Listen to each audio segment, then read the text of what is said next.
naman po nito, kulay pink. Ito, pink po ang bulaklak nito. Yan po, may kaunting bubong na dining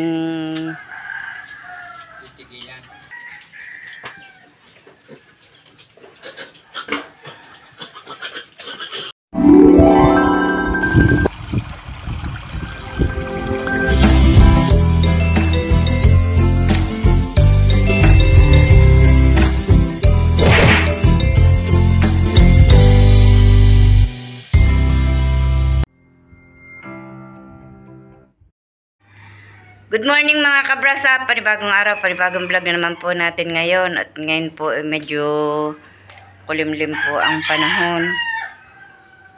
Ayan, yun po ikawan. Oh, yun po napakakulimlim. Para pong malapit na po talaga ang tag-ulan.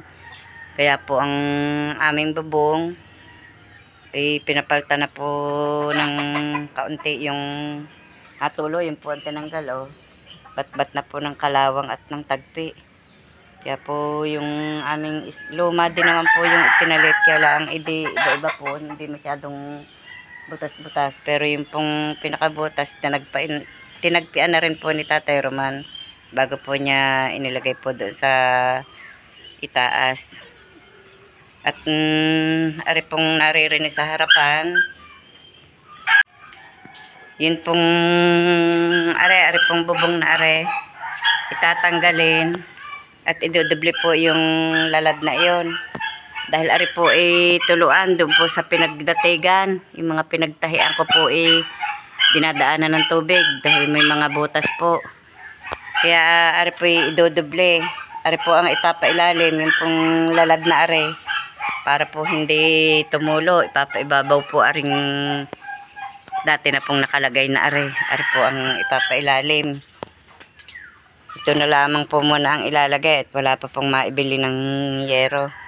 Ari na lamang po munang lalad.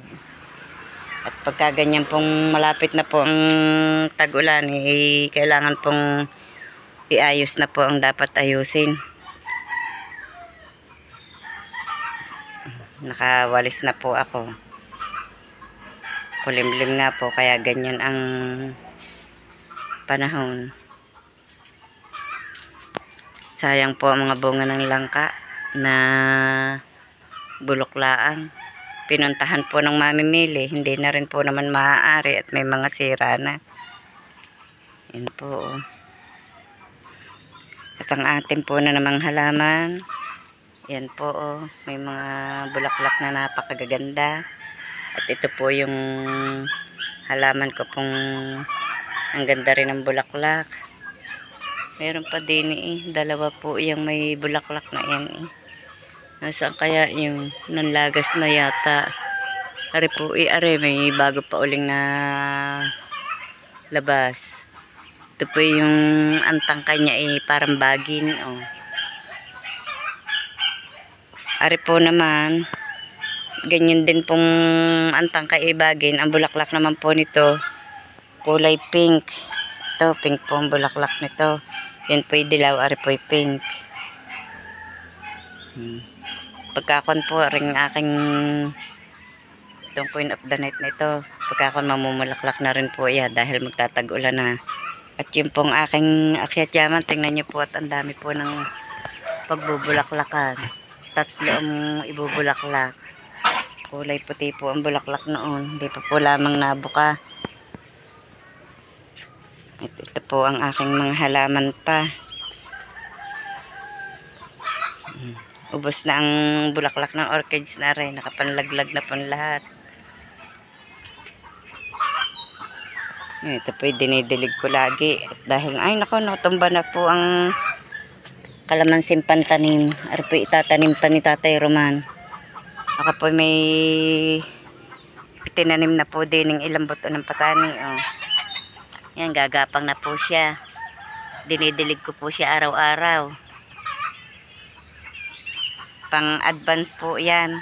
Tinesting ko po lamang kung po pwede, pwede pala. Kaya sa isang araw ako po magtatanim na ulit ng ilang buto ulit. Dito ko po yan paaanuhin para po malapit sa bahay. May tanim din po dito ang kangkong. Tinanim po ni Tatay Roman dito sa likod. Dini po niya inilagay para lagi pong basa. Aw! Natin sa likod. Natawag po sa Tatay Roman. Yan ang dami pong hinog ng sili. At may mga talbos. Ang laki po ng puno niya, no? Yan. Sa pailalim. Tinatanong po ni Tatay Roman kung paano daw po ang paglalagay doon. Doon po sa lalad pong sinasabi ko sa inyo kanina. Ay di siyang ipapailalim.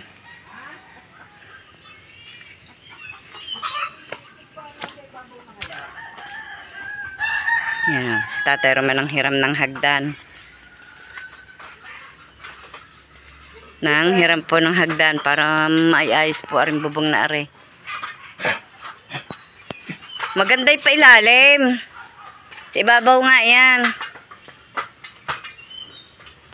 Baka nga are pag nainitan madaling magato. Kung nakakapailalim, di kwan.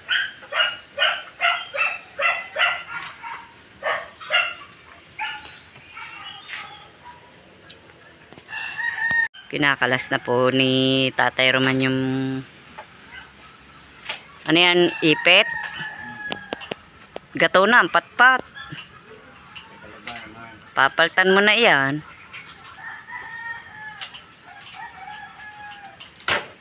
Natanggal po yung pinakapatpat. Hindi ko na iipitan. Uy, paano gagawin mo? Itatali ko na lang. Ay di, ang tali iaagosan ng tubig.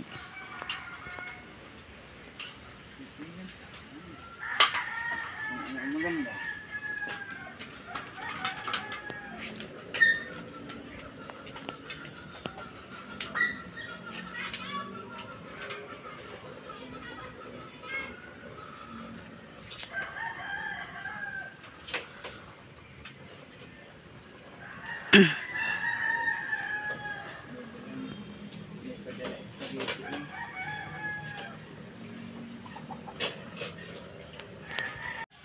Ito po yung gagamiting tali at ari po yung duyan po na nasira po ang pinaka-kabitan. Ang ginawa ko po, kinalas ko po ang nagagamit din, matibay pong tali ari. Oh. Itatali po doon sa ilalagay po namin sa bubong. Dali naman aring anuhin. May kakalasin pa nga po ako, are. Minatera pa po akong kalasin. Hindi ko pa ho na aasikaso at ang akin pong kamay ay masakit. Pasmado na ang kamay ko. Tingnan nyo naman po, oh. Uslian ng ugat, masakit po itong pinaka, ito. Yung pong pulso. Sobra na po yata ang pagod ng aking kamay. Ano po ba namang magwawali sa umaga? Magpapakain ng baboy, magluluto, magliligpit, mag-iimis ng bahay. Ay nababasa po ang kamay, pagod. Kaya po ang kamay napapasma.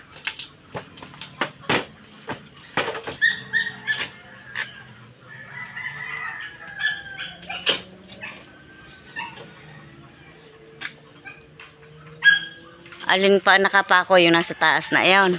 Hindi nakakalasin. Pwede naman yung hanggang din na lang ang trapal na are. Are lang naman ang pinagdatigan na.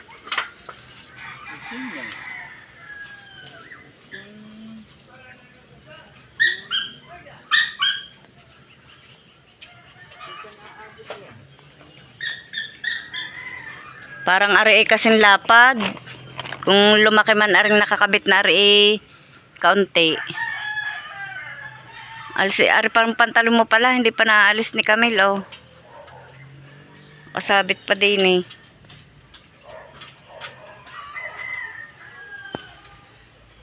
Nang hiram po si Tatay Roman noong ginagamit pong pinakahagdang iyon. Doon po sa aming pamangkin doon sa taas.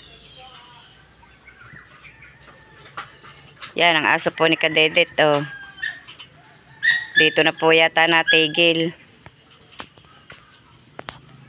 Hindi na po nauwi ng kubo.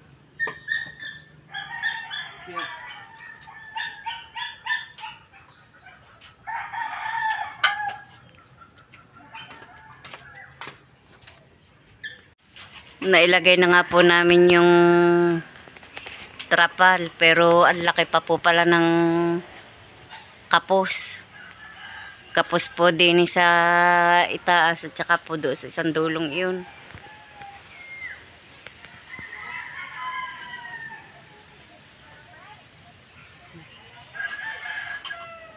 Kailangan, ang kailangan palang binili 12 by yung mas malaki dyan. Yan 9 by 12 eh. 12 by 12. Eh hindi. 12 by 12 eh di ganyan. Dila ang kahaba. Ang haba na ba ay 12? Oo. Ay di 14. Hindi. Mga 15 siguro. 12 14. by 15 or 16. Dapat pala gayon. Eh, ang na-order ko pong ari sa 9 by 12 laang ay kapos pala.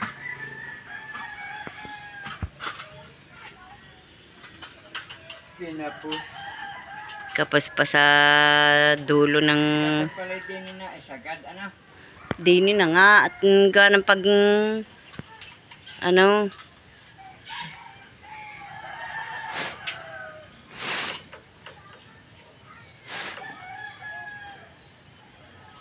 yan Ano sa laylaya?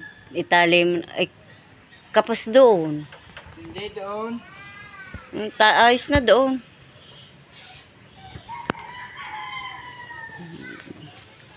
Magaling sa tuluan po. May kaunting bubong na dining Titigilan. hindi po siguradong tutulo din eh. Kahirap din po eh dahil pagtuluan po din eh. Pag po naulan eh din po nagpuputik din. Kaya ako po ari ginawa ng paraang kahit po trapal mabubungan.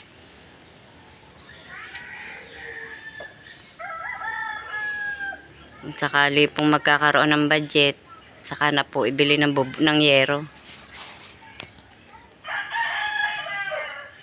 Tinatalian na po ni Tatay Roman doon. Hilahin mo ng pababa yung trapal na iyon. Yung hindi pa hinila. Hilahin mo na. Ayos pa ay. Uy, sus ko po, yan may saglit lang i-ayos eh. Para isang akyata na lang dyan.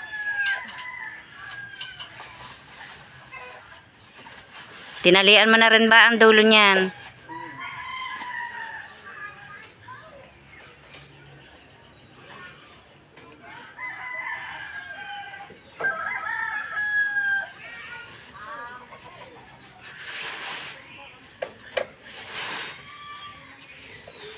Nihila po ni Tatay Roman yung trapal do sa ibabaw yung pundating nakabubong at ipapatong po dini.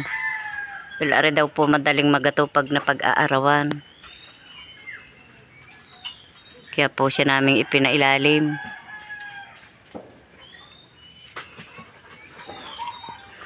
Tatali pa po yung mga dulong iyon. Tapos yun isa pang iyon.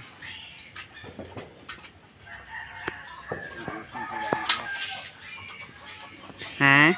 Ayusin ko na ara. Ayos na, hilahin mo na nga. Lula sa iyo ang tungtungan eh.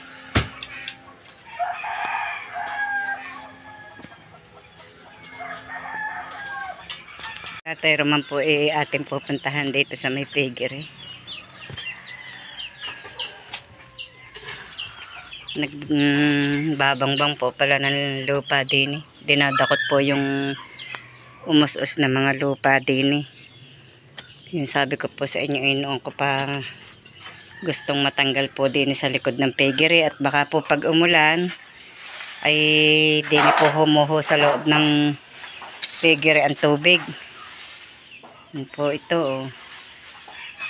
Yan, nakali na po ni Tatay Roman. Lilinisin ko na lang po ulit bukas aring loob ng piggery. Ang dami na naman pong damo at saka po lupa na nanggagaling po dyan sa pinaka naus-us pong yan. Yan po dyan nadaan oh. Naus-us po ang lupa di yan. Kaya po tumambak din ang mga damo at lupa. May mga kasama pa pong basag na bote. Yan, basag na ano, mga basura. Yan, ano yan? Garapon. O, tira mo yan. Kasamahan na rin yan. Tira pa.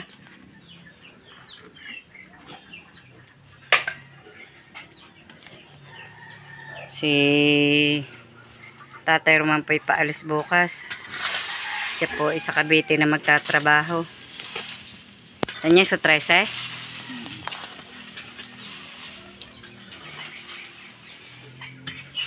Ari, uutayin ko na lang hindi na ari tatanggalan? Natanggalin ko yan. Papantayin dyan.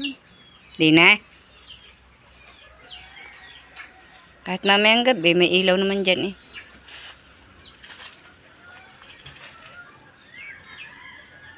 Iuutayin ko. Pagka yung kwan. Ayan, di yan, itutugkain din. Ano? Yan. Yan, yung may kung yan. Eh, kung ipapantay din eh, mataas yan, sarili. Mataas, yan, sarili. Hindi ka hindi.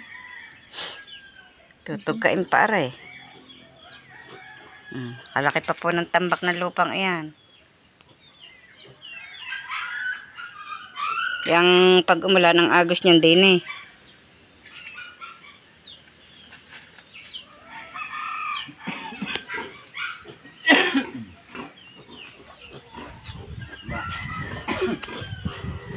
Nakapon na nga po pala kanina yung mga lalaking biik. Yan po sila, awa ng Diyos po eh. Malalaki na at masisigla. Pinakakain na po namin yung mga iyan. Sandakot la, ibigay mo. Di yan. Ay, yung ba, ang cup kinapol. Pwede na ba yung pakainin? Dito. Oo, pwedeng bukas. Itago mo na muna din ang yung 4. Isuot mo muna din eh. Hindi pa po pwedeng pakainin yung bagong kapo na biik. Lalawit po ang bito kapag po yun pinakain agad. Hal-hal si Luwa eh, oh. Sobra pong, binigyan mo ganun painom ang si Luwa? Hindi.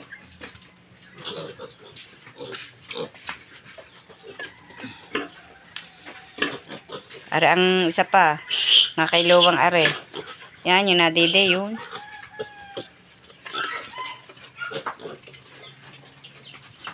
Are, yan.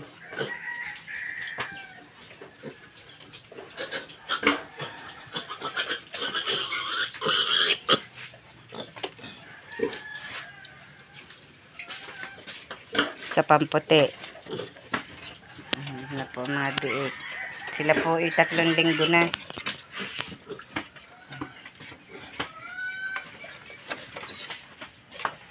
Yun, lagay na nakahigaya siya ngayon.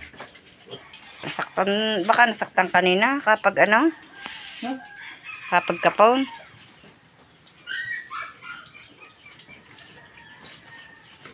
Nakakain na po ng kaunti ang mga biik.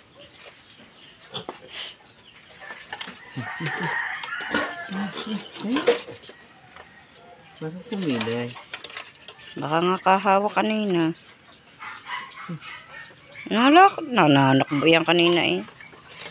Yan o, nakain na po sila oh.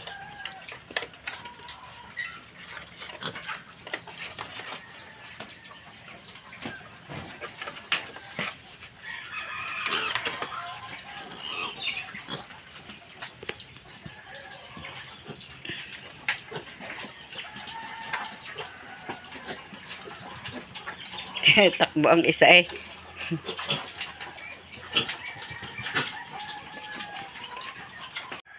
Magandang hapon mga kabrasa. Hanggang dito na lamang po munang muli ang aming vlog. At maraming salamat po sa patuloy niyo pagsubaybay hanggang sa dulo ng aming vlog.